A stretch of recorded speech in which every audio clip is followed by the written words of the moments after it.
गोपाल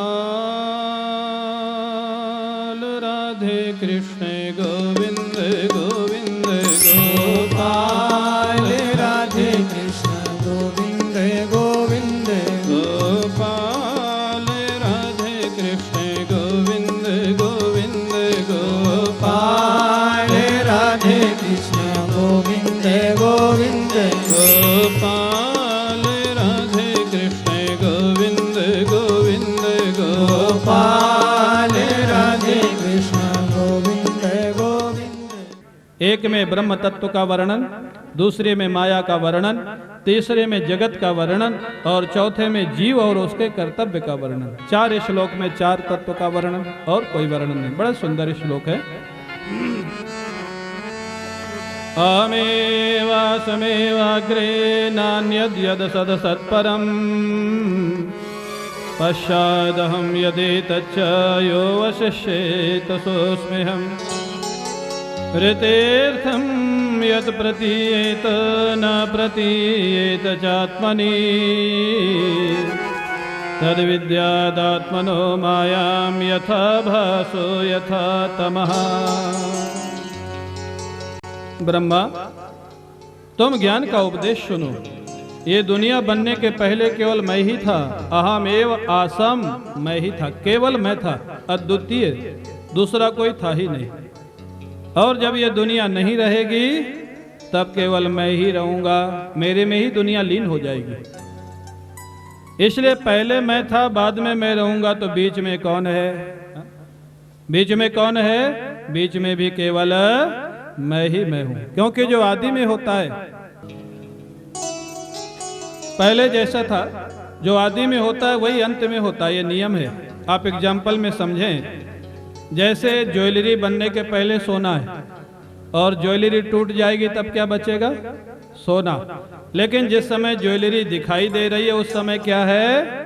सोना ही सोना है। अगर ज्वेलरी से कोई बोले, अगर कोई हार पहने है, चेन पहने है, अंगूठी पहने है, उसको पूछा जाए क्या है, बोलेगा अंगूठी है या चेन है या हार है। उसको बोलो भाई अंगूठी से सोना निकाल दो और अपनी अंगूठी तुम ले जाओ, कुछ बचेगा अंगूठी में?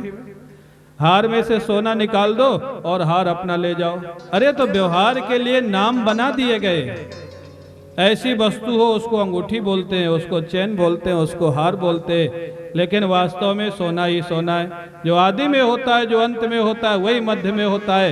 ये शास्त्र का नियम है। इसलिए दुनिया बनने के पहले भगवान है, दुनिया समाप्त होने के बाद भगवान रहेंगे। इसलिए मध्य में कौन है? कौन है?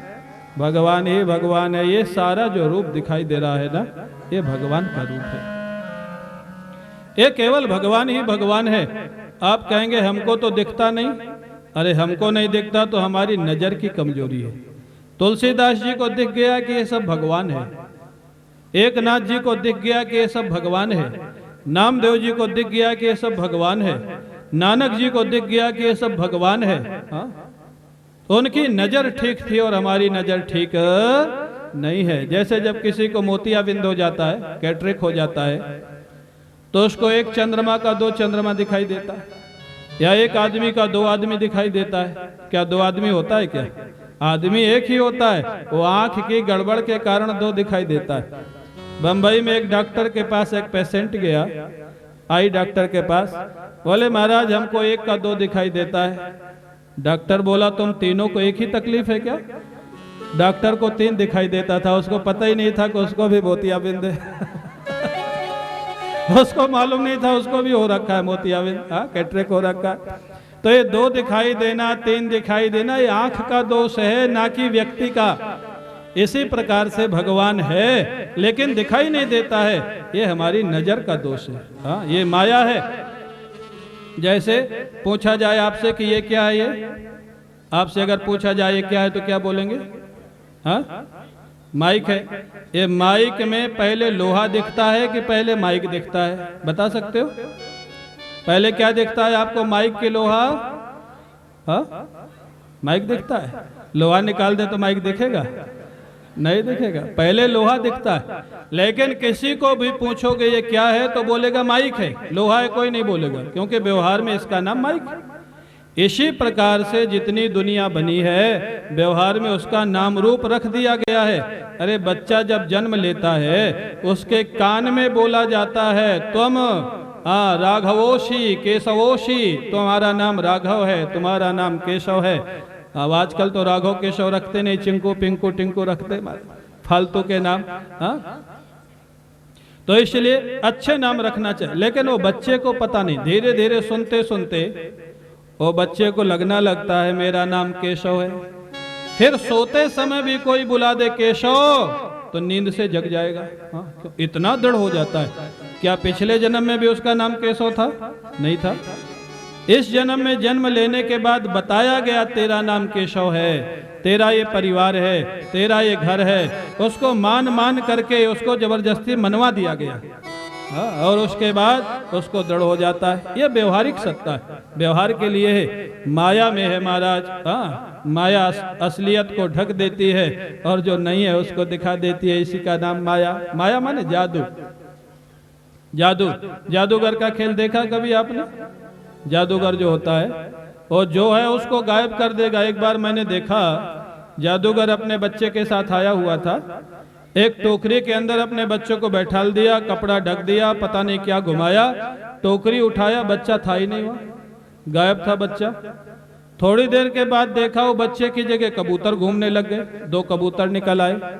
अब वो कबूतर झूठे थे, बच्चा सच्चा था, लेकिन बच्चा दिखाई नहीं दे रहा और कबूतर दिखाई दे रहे हैं। ये क्या है? ये जादू, यही माया है।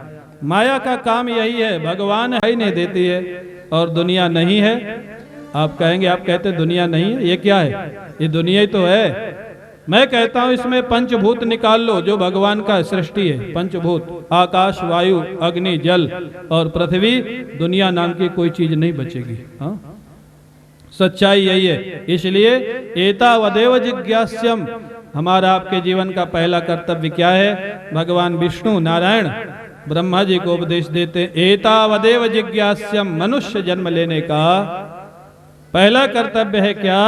बोले पहले परमात्मा को खोज लो, परमात्मा को जान लो। भगवान कहाँ है, कौन है, कहाँ रहता है, कैसे मिलेगा। बाद में समय बचे तो दुनिया में जो इच्छा लगे करो। लेकिन हम लोगों ने नियम उल्टा बना रखा है। पहले दुनिया का काम कर लो और समय बचे तो फिर भगवान का नाम ले लेंगे, और समय बचता ही नहीं। बुढ़ापे तक नहीं बचता है। जब तक शरीर चलता है समय नहीं बचता। जब शरीर नहीं चलता तो समय ही समय होता है, फिर कोई पास बैठने वाला नहीं होता है महाराज। 60-70 के बाद भजन नहीं होता। भजन जवानी से प्रारंभ होता है, 20-25 साल की अवस्था से प्रारंभ होता है, तब भजन होता है महाराज। ब्रह्मा जी ने उपदेश दिया, आशीर्वाद दिया।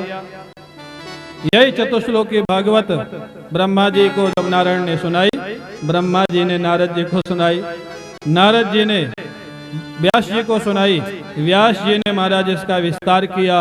विशाल भागवत बना करके 10 लक्षण से युक्त सुखदेव जी महाराज को सुनाया, और सुखदेव जी ने राजा परीक्षित को सुनाई और सूत जी को सुनाई। वो 10 लक्षण से युक्त भागवत तीसरे स्कंद से प्रारंभ होती है, दूसरा स्कंद यहाँ पूर्ण होता है। बोलिए भक्तवत्सल भगवान की।